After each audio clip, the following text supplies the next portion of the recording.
Hello students, today I am going to teach you about the skeletal system which are related to class 5. Dear student, हम skeletal system के इस chapter जिस chapter को हम detail कर रहे हैं उसके अंतर्गत अभी इस वीडियो में हम लोग टाइप्स ऑफ मसल्स यानी कि मांसपेशियों के प्रकार के बारे में अध्ययन करेंगे। इससे प्रीवियस वीडियो में हम लोग मस्कुलर सिस्टम के बारे में जानकारी प्राप्त किए थे। अब उसी वीडियो के नेक्स्ट टॉपिक को आगे बढ़ाते हुए हम टाइप्स ऑफ मसल्स के बारे में जानकारी प्राप्त करेंगे। Types of muscles, types of muscles, मांसपेशियों के प्रकार, मांसपेशियों के प्रकार। Dear student, the muscles are of three types. मांसपेशी मुख्यतः तीन तरह के होते हैं। उसमें से पहला को हम स्केलेटल और वॉलंटरी मसल्स कहते हैं। क्या कहते हैं? स्केलेटल और वॉलंटरी मसल्स। दूसरा जो है हमारा वो है स्मूथ और इनवॉलंटरी मसल्स।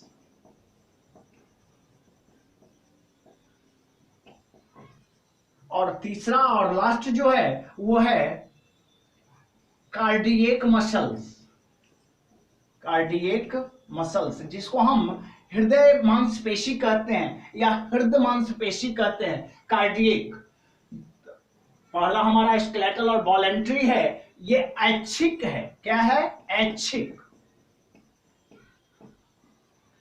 इनवॉलंटरी अनैच्छिक। और ये हमारा है हृदय मांसपेशी, हृदय पेशी, जो कि कंप्लीटली हमारे हार्ट से रिलेटेड है। ये अनैच्छिक है, जो हम जिस मसल पर हमारा पूरा कमांड होता है वो हमारा वॉलंटरी मसल्स कहलाता है या फिर स्केलेटल मसल्स कहलाता है। जिस मसल पर हमारा कोई कमांड नहीं रहता है वो इनवॉलंटरी या स्मूथ मसल्स कहलाता है। और कार्डियक मसल्स जो है समटाइम इनवॉलंटरी की तरह ही व्यवहार करता है। सो समटाइम ये इनवॉलंटरी होता है और समटाइम वॉलंटरी की तरह व्यवहार करता है। अब बारी बारी से हम इस स्केलेटल और वॉलंटरी, फिर स्मूथ और इनवॉलंटरी, फिर कार्डियक मसल्स के बारे में जानकारी प्राप्त करेंगे। तो चलिए अब इसी टॉपिक को आगे बढ़ाते हुए सबसे पहले हम वॉलंटरी मसल्स को देखें।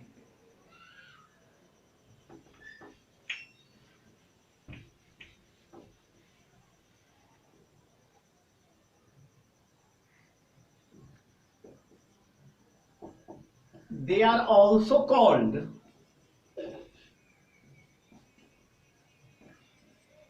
stripped,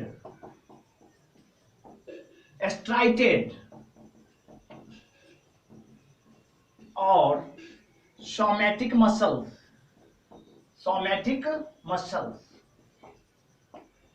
वॉलंटरी और स्केलेटल के अलावा इसके और भी नाम हैं, जिसमें से हम एक को स्ट्राइप्ड मसल्स कहते हैं, स्ट्राइटेड मसल्स कहते हैं, या फिर उसी को सोमैटिक मसल्स कहते हैं। They are supplied bye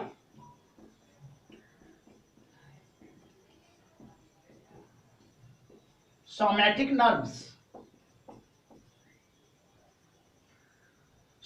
nerves and are under our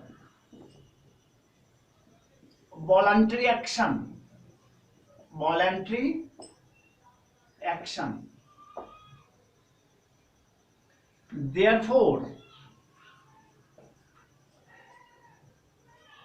therefore respond quickly to stimuli। ये हमारा वॉलंटरी और स्केलेटल मसल से रिलेटेड प्रॉपर्टीज है। They are also called striped, striated और somatic muscles. They are supplied by somatic nerves and are under our voluntary action, therefore respond quickly to stimuli. और परिणाम ये होता है कि ये अपने वातावरण के प्रति अत्यंत सजग माना जाता है। क्यों? क्योंकि ये डायरेक्ट रेस्पॉन्ड और ये वो भी क्विकली करता है, तीव्रता से ये अपने वातावरण के प्रति क्या हो जाता है, एक्साइटमेंट प्राप्त कर लेता है।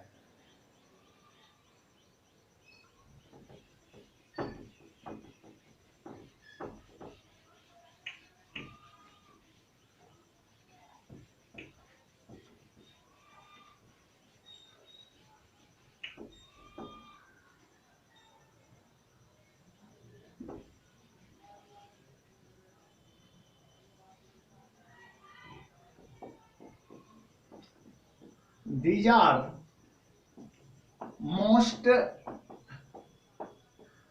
abundant muscles which further attached to the skeleton,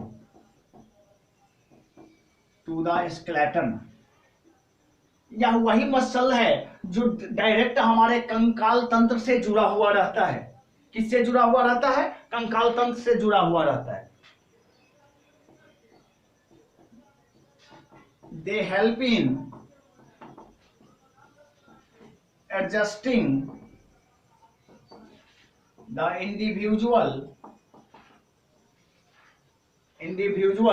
to their external surroundings,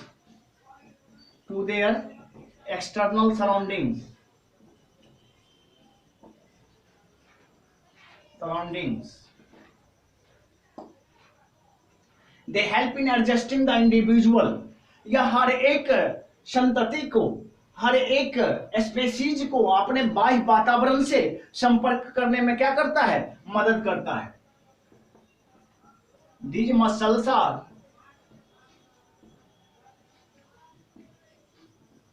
broadly found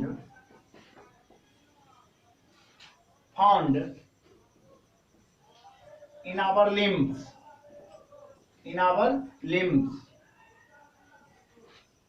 four and hind. हमारे शरीर में दो तरह के लिम्ब्स होते हैं, फोर और hind. Bronchial muscles and eyes. हमारी आंखों में भी यही मसल मौजूद होते हैं जो फ्लेक्सिबल होता है। साथ ही साथ ब्रोंकियल मसल्स, हमारे लंग्स के भी मसल जो बने होते हैं वो स्केलेटल या फिर वो वॉलेंट्री मसल से बने हुए रहते हैं। अब हम इस टॉपिक को आगे बढ़ाते हुए इनवॉलेंट्री और स्मूथ मसल्स के बारे में जानकारी प्राप्त करेंगे।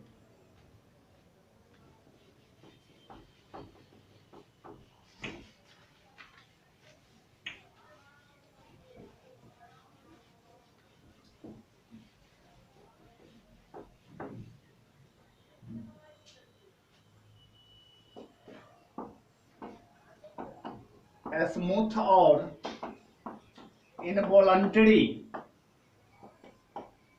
मसल। अब हम देखेंगे अनैच्छिक मांसपेशियों के बारे में। किसके बारे में? अनैच्छिक। They are unstripped,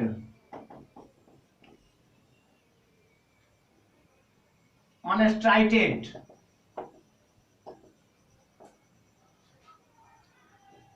plane,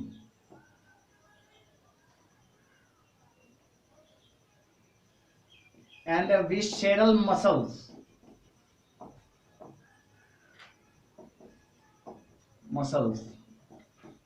They are supplied by autonomic nerves and are not under our voluntary action.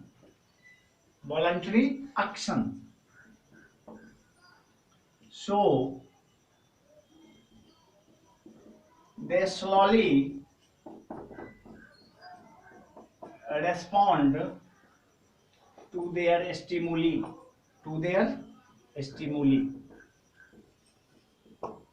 They are supplied by autonomic, इसमें जिस नर्व्स की प्राथमिकता होती है उसको ऑटोनॉमिक नर्व्स कहते हैं, and are not under our voluntary action, ये हमारे अधीन नहीं होता है, इस पर हमारा किसी तरह का कमांड नहीं रहता है। So they slowly respond to their stimuli, और ये अपने वातावरण के प्रति उतने एक्साइटमेंट नहीं होते हैं जितने कि वॉलेंट्री मसल्स होते हैं। अब हम नेक्स्ट पॉइंट देखेंगे इसी involuntary muscles.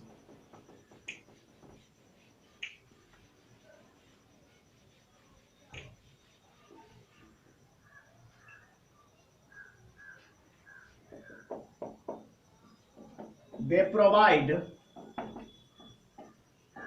motor power for regulating digestion, secretion and excretion.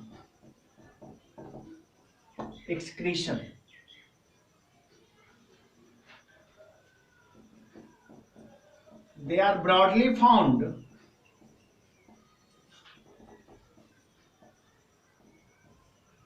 on the walls of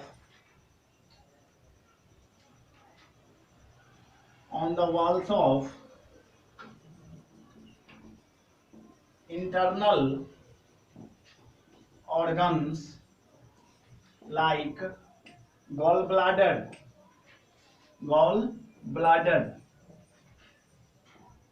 gallbladder, digestive tract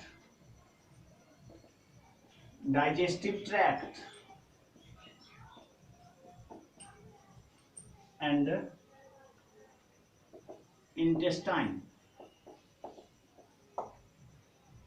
They are broadly found on the walls of the internal organs like gallbladder, digestive tract and intestine.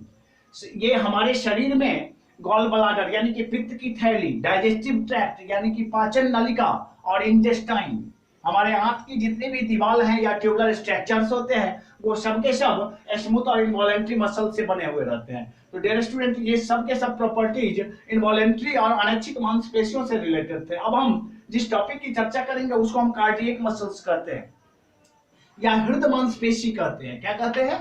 हृदय मांसपेशी।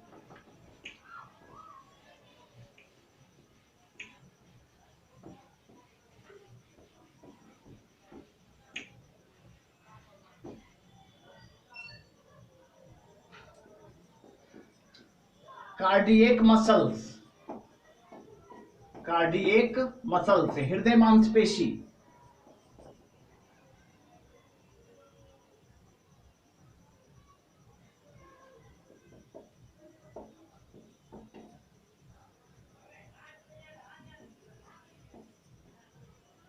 They are intermediate in a structure. They are intermediate in a structure, being striated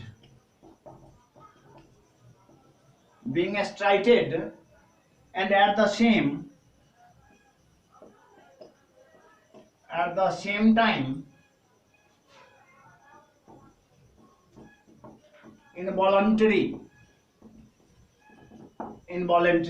They are intermediate in structure, being striated. या तो sometime ये striated muscles यानी कि voluntary muscles की तरह व्यवहार करता है और समटाइम ये इनवॉलेंट्री या अनैच्छिक मांसपेशियों की तरह व्यवहार करता है।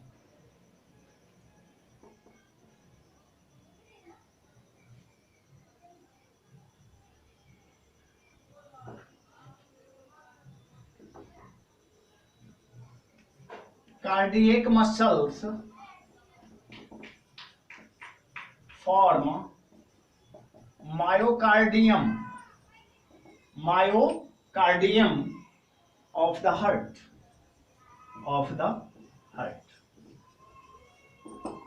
साथ ही साथ ये कार्डियक मसल हमारे हृदय के मांसपेशियों को क्या करता है? ठोस, मजबूत और पंपिंग लाइक बनाता है, क्योंकि हमारे हार्ट पर सबसे ज्यादा प्रेशर महसूस किया जाता है और हार्ट के प्रेशर को बचाने के लिए उसमें इस तरह के हृदय मांसपेशी या फिर कार्डियक मसल से जुड़े हुए रहते हैं। डियर स्टूडेंट, इसी के साथ आज हमारा ये चैप्टर यहीं समाप्त हो रहा है।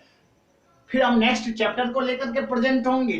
इसका सारा question answers, objective type questions आपको लिंक पर जाकर के पीडीएफ के थ्रू आप प्राप्त कर सकते हैं, जो कि वीडियो के डिस्क्रिप्शन बॉक्स में आपको मिल जाएंगे। तब तक के लिए धन्यवाद।